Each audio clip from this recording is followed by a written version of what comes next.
Israel को बहुत बड़ा झटका। फिलिस्तीन ने 3 साइड से घेर लिया है इजराइल को। 3 फ्रंट्स पर जबरदस्त शिकस्त दी है फिलिस्तीन ने इजराइल को। इतना बुरा पिछड़ चुका है इजराइल कि अब मुश्किल वक्त इजराइल के सामने आने वाला है।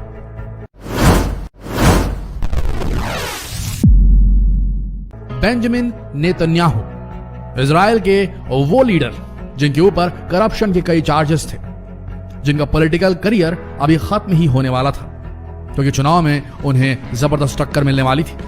इसके चलते उन्होंने इस मुद्दे को, फिलिस्तीन इजराइल वाले मुद्दे को फिर से उछालने के लिए कुछ छूटपुट कार्रवाई की। नेतन्याहू ने भी ये नहीं सोचा होगा कि इतना बड़ा कांड हो जाएगा, लेकिन अब कहानी ऐसी हो गई है कि नेतन्याहू का दांव उन पर बहुत ज्यादा भारी पड़ चुका है और हो सकता है इससे इजराइल की साख पूरी दुनिया भर में कुछ पायदान नीचे आ जाए, या शायद बहुत ज्यादा नीचे आ जाए। बड़े गौर से सुनिएगा, बड़े गौर से देखिएगा इस वीडियो को, क्योंकि इसमें एक्सक्लूसिव जानकारी हम आपको देने वाले हैं। कुछ ऐसी बातें बताने वाले हैं जिन्हें यहाँ का मीडिया नहीं दिखा रहा है, लेकिन इंटरनेशनल मीडिया ने पूरी तरीके से कवर किया है। शुरुआत करते हैं उस पहले फ्रंट के बारे में जानकर, जिस फ्रंट पर फिलिस्तीन ने इजराइल को जोरदार मुंह की दी है, और वो फ्रंट है आयरन डोम, जहां फिलिस्तीनियों ने आयरन डोम का तोड़ निकाल लिया है। इजरायलियों को लगता था, खासकर इजरायली सरकार को लगता था कि आयरन डोम ऐसा इम्पेकेबल एयर डिफेंस सिस्टम है जिसे भेदा नहीं जा सकता, जिसकी एक्यूरेसी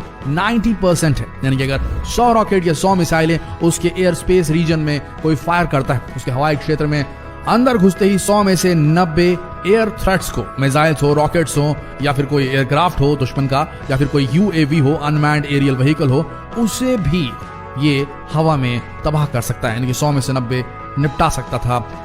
आयरन डोम सिस्टम इजराइल का, ऐसा इजराइल का मानना था, लेकिन इसका जो तोड़ निकाला है फिलिस्तीनियों ने, वो बड़ा ही दिलचस्प है दोस्तों। फिलिस्तीन के जो आतंकवादी संगठन कह लें, विद्रोही संगठन कह लें, हमास ने रॉकेट्स, $1000 के रॉकेट्स, यानी कि मान लीजिए कुछ 70-80 हजार रुपए के रॉकेट से हमले किए इजराइल के ऊपर। 1-2 नहीं, 100 नहीं, 1500 रॉकेट्स दागे गए हैं अब तक, और शायद संख्या इससे भी ज्यादा, हमें मालूम नहीं।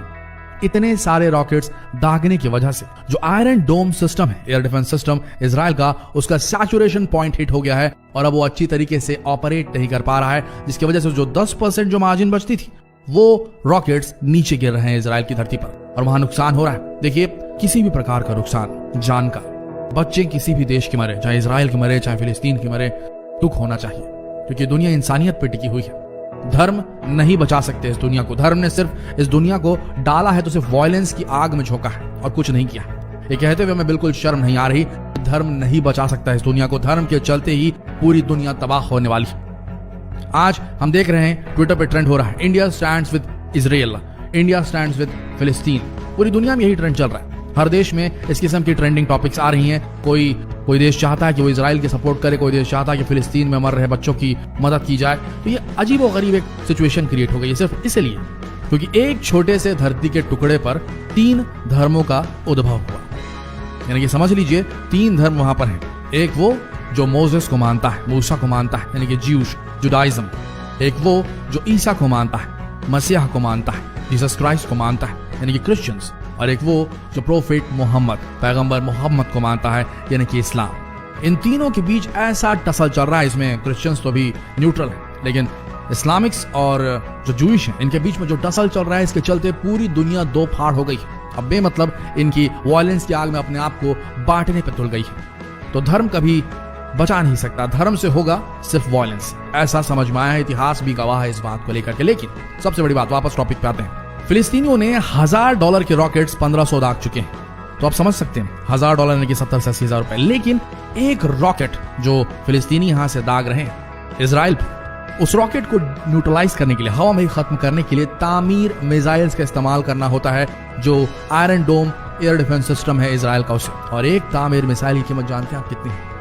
80 से 90 हजार डॉलर, यानी कि 1 करोड़ रुपए। कभी कभी एक रॉकेट को, $1000 के एक रॉकेट को न्यूट्रलाइज करने के लिए 2 तामीर मिसाइल्स की जरूरत पड़ती है।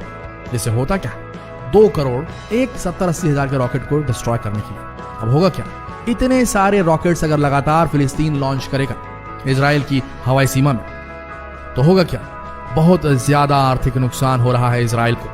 इजराइल बहुत ज्यादा आर्थिक नुकसान से गुजर रहा है और दुनिया जानती है कि आज के वक्त दुनिया भर में पैंडेमिक फैला हुआ कोरोना वायरस की समस्या है और इसके चलते सारे लोग बेहद परेशान हैं। ऐसी स्थिति में वहां की जो लोकल गवर्नमेंट है, जो पॉलिटिशियंस है, उनके बीच में, इजराइल के जो पॉलिटिशियंस उनके बीच में क्लैश हो रहा है।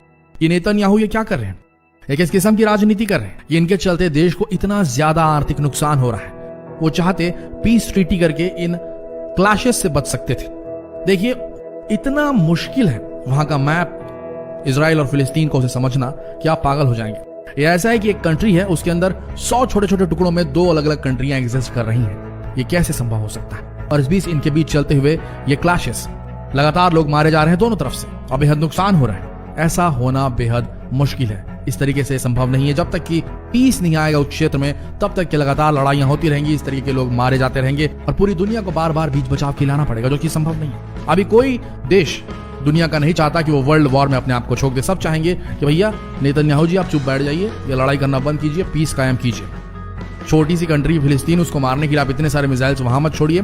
फिलिस्तीनियों को कहा जाएगा, हमास को कहा जाएगा कि आप अपनी आतंकवादी गतिविधियां बंद कीजिए, रॉकेट छोड़ना बंद कीजिए। और दुनिया का हर देश चाहेगा कि ये matter as soon as possible खत्म हो जाए, क्योंकि कोई नहीं चाहता कि दुनिया भर के देश जो ऑलरेडी समस्याओं से जूझ रहे हैं कोरोना वायरस के चलते, वो जाकर फिलिस्तीन और इजराइल के बीच संधि कराए और उनके लिए एक दूसरे के साथ लड़ना शुरू कर दे। संभव ही नहीं, युद्ध तो होना ही नहीं है।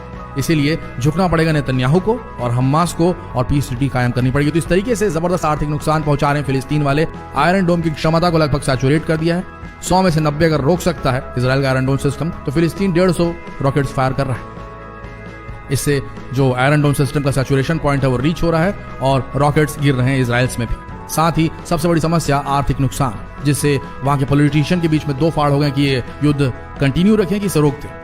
इसके बीच नेतन्याहू का गिरता हुआ लीडरशिप क्वालिटी। एक और बहुत बड़ी खबर आ रही है इजराइल से, जो कि बहुत बड़ा समस्या है वहां के लिए, और वो है कि इजराइल में 80 लाख की पॉपुलेशन है और पूरी की पूरी जूइश नहीं है। वहां मुस्लिम्स भी हैं 20 लाख के लगभग, क्रिश्चियंस भी रहते हैं। तो वहां माइनॉरिटीज और मेजॉरिटीज के बीच में क्लैशेस शुरू हो गए हैं। सिविल वॉर का पूरा माहौल बन गया है, जिसे शांत करने के लिए खुद नेतन्याहू को बोलना पड़ा कि आप लोग आपस में मत लड़िए, हम सब इजरायली हैं।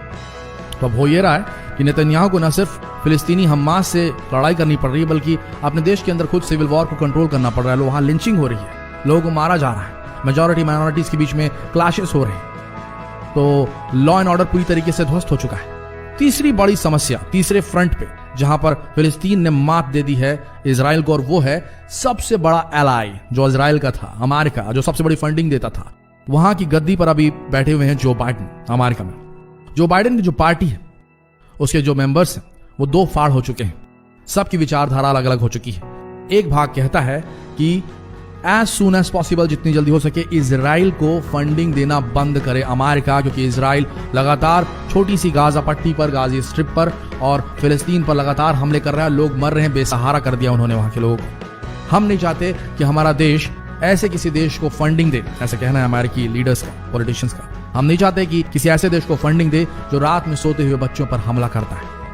ऐसी आवाजें उठ रही हैं। ट्विटर पर अभी एक महिला लीडर जो कि रूलिंग पार्टी, जो बाइडेन की पार्टी की सदस्य हैं, उन्होंने वहां की संसद में खड़े होकर रोते हुए एक बयान दिया कि मैंने एक मैसेज पढ़ा एक फिलिस्तीनी महिला का, जो रात में अपने बच्चों को अपने साथ बेडरूम में लेकर सोना चाहती, क्योंकि अगर उनके ऊपर मिसाइल गिरे तो सारा परिवार एक साथ रहे मौत के वक्त। ये बोलते हुए वो रो पड़ी।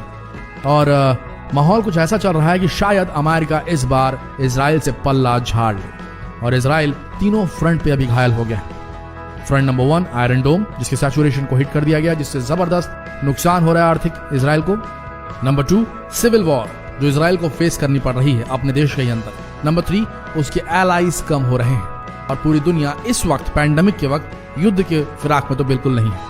तो अगर जो हमारी लोकल मीडिया है इंडिया की, वो अगर कह रही है टीआरपी पाने के लिए कि दुनिया 3rd वर्ल्ड वॉर की तरफ बढ़ रही है, तो ये बात, इस पे बिल्कुल बिलीव मत कीजिएगा। ऐसा नहीं होगा। कोई देश नहीं चाहेगा इस पेंडेमिक के दौरान वो युद्ध में शामिल हो। सीधी सी बात है, एक चीज दिमाग में उतार लीजिए, धर्म से कभी भी ये दुनिया बचाई नहीं जा सकती। सिर्फ ह्यूमैनिटी से, इंसानियत से ऐसा किया जा सकता है। तो जितनी जल्दी लोग समझ जाएं कि धर्म युद्ध बंद होने चाहिए, उतना ही अच्छा, नहीं तो ये दुनिया रहने लायक नहीं बचेगी। आपके क्या विचार हैं कमेंट सेक्शन में जरूर लिखें, और जितना हो सके इस असली संदेश को, जिसमें असली जानकारी दी गई है, पूरे देश भर में शेयर करें। फेसबुक पर, व्हाट्सएप पर, यूट्यूब पर। मिलते हैं अगले वीडियो में, तब तक के लिए आप सबका इस वीडियो के अंत तक बने रहने के लिए धन्यवाद।